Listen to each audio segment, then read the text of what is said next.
আপনারা তো অনেক রকম কোপ্তা রেসিপি খেয়েছেন বা করেছেন, তো আজ আমি আপনাদের সাথে একটা ইউনিক রান্না, খুব সুন্দর একটা রান্না, নতুন রান্না আপনাদের সাথে শেয়ার করেছি, মটরশুঁটির কোপ্তা কারি।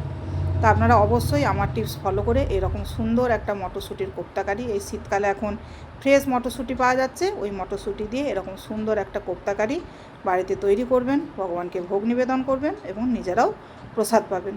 তো অবশ্যই আপনারা একবার তৈরি করবেন এটা। হরে কৃষ্ণ, প্রণাম। আমি সদানন্দিনী মালিনী দেবী দাসী, রাধারানীস কিচেনে আপনাদের সবাইকে স্বাগত। আজ আমি ভগবানের জন্য মটরশুঁটি দিয়ে একটা সুন্দর রেসিপি, মটরশুঁটির কোপ্তা কারি তৈরি করে দেখাবো। তো এই কোপ্তা কারিটা তৈরি করার জন্য আমি এখানে মটরশুঁটি নিয়েছি 500 গ্রাম। 500 গ্রাম মানে 500 মটরশুঁটিটা ছিল, ওটাকে আমি ছাড়িয়ে নিয়েছি।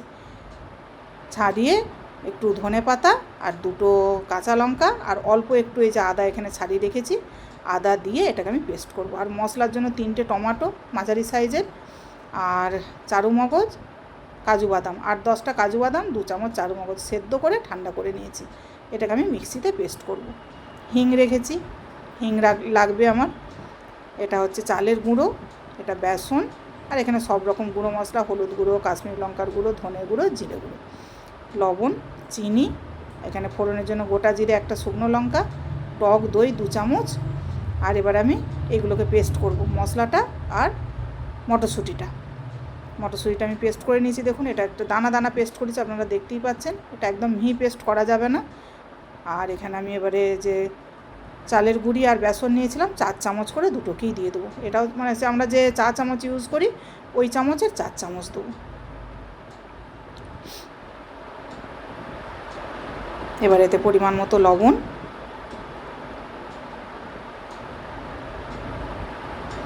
1 চামচ চিনি, অবশ্যই এটা দিতে হবে, নাহলে টেস্ট ভালো হবে না, অবশ্যই দেবেন এটা।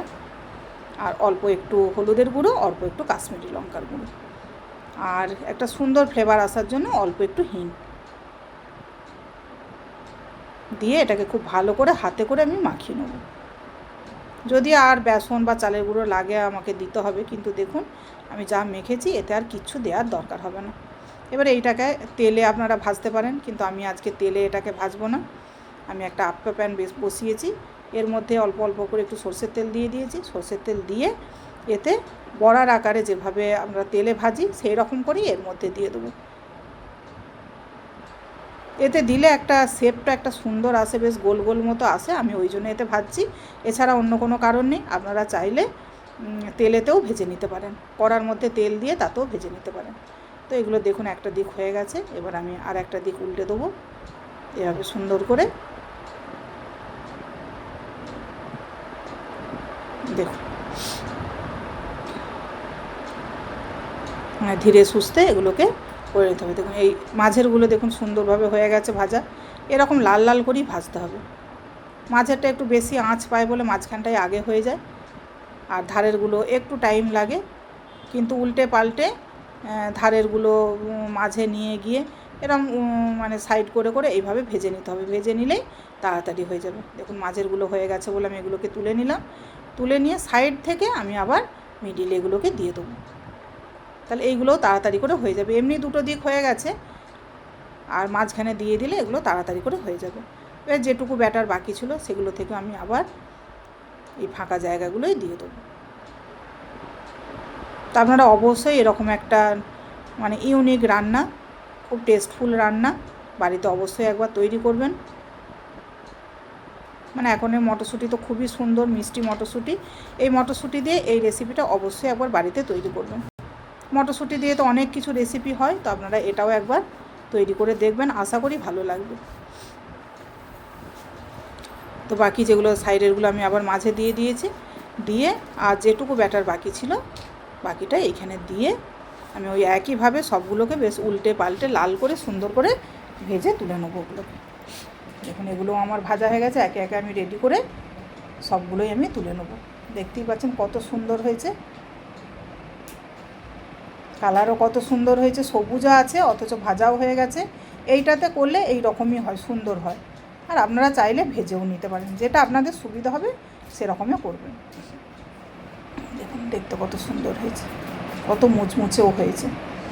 এবার আমি মশলাটা কষাবো, সেই জন্য তেলের মধ্যে লঙ্কা আর যে গোটা জিরে নিয়েছিলাম গোটা জিরে আর অল্প একটু হিং দিয়ে দেবো। এই রান্নাটা একটু হিং দিলে ভালো লাগবে, এর টেস্ট খুব ভালো হবে। নিরামিষ রান্না একটু হিং দেওয়া ভালো। তো এটাকে একটু মানে ভাজা হয়ে যাওয়া পর্যন্ত আমি ওয়েট করব। মশলাটা থেকে এখন যখন সুন্দর একটা গন্ধ বেরোবে, তখন আমি যে মশলাটা পিষে রেখেছিলাম টমেটো, কাজু বাদাম, চারুমগজ, ওই পেস্টটা দিয়ে দেবো। দিয়ে এটাকে সুন্দর করে একটু 1-1.5 মিনিট কষিয়ে নেবো। 1-1.5 মিনিট কষিয়ে নিয়ে আর যে দই এবং গুঁড়ো মশলাগুলো ছিল, ওই মশলাটা মাঝখানে আমি দিয়েছি 2 মিনিট পর, কিন্তু ওই ভিডিওটা আমার নেওয়া হয়নি হয়তো। দিয়ে আমি ঢাকা দিয়ে প্রায় 5 মিনিট কষিয়েছি কম আছে। তারপরে এই রকম সুন্দর একটা তেল ছেড়ে এসেছে। এই রকম তেল ছেড়ে এলেই ধনেপাতাগুলো দিয়ে দিতে হবে, দিয়ে গরম জল দিয়ে দিতে হবে। একদমই ঠান্ডা জল দেবেন না এই সময়। গরম জল দিয়ে বেশ ভালো করে ফুটিয়ে নেবো আমি। সে একদম টকবক করে ফুটবে, টকবক করে ফুটলেই এটা আমি তখন কোপ্তাগুলো এর মধ্যে দিয়ে দেবো। জলটা আপনাদের প্রয়োজন মতো দেবেন, যে যেরকম গ্রেভি রাখতে চাইবেন সেরকম দেবেন। যদি গায়ে গায়ে গা মাখা করতে চান তাহলে একটু কম জল দেবেন, আর যদি মনে হয় যে একটু রস রস রাখবো গ্রেভিটা, তাহলে একটু বেশি জল দেবেন। দেখুন ফুটে গেছে একদম খুব ভালো করে। আমি এবার কোপ্তাগুলো এর মধ্যে সব দিয়ে দেবো। দিয়ে এটাকে নাড়াচাড়া করে গ্যাসের আঁচ আমি এখন কমিয়ে দেবো। কমিয়ে দিয়ে ঢাকা দিয়ে আমি 5 মিনিট রান্না করব, কোনো রকম নাড়াচাড়া করব না। দেখুন আমার রেডি হয়ে গেছে রান্না। আমি এবারে গ্যাস বন্ধ করে দেবো। বন্ধ করে দিয়ে আমি 2-3 মিনিট পরে ভগবানের জন্য প্লেট রেডি করব। রেডি করে আপনাদেরকে দেখাবো। আর গ্রেভিটা এই রকমই একটু রাখতে হবে। দেখুন আমি ঠান্ডা করে ভগবানের জন্য প্লেট রেডি করে নিয়েছি। এটা রুটি, লুচি, পরোটা সকলের সঙ্গেই খাওয়া যাবে। তুলসীপত্র দিয়ে ভগবানকে নিবেদন করব। হরে কৃষ্ণ। ভুল ত্রুটি হলে ক্ষমা।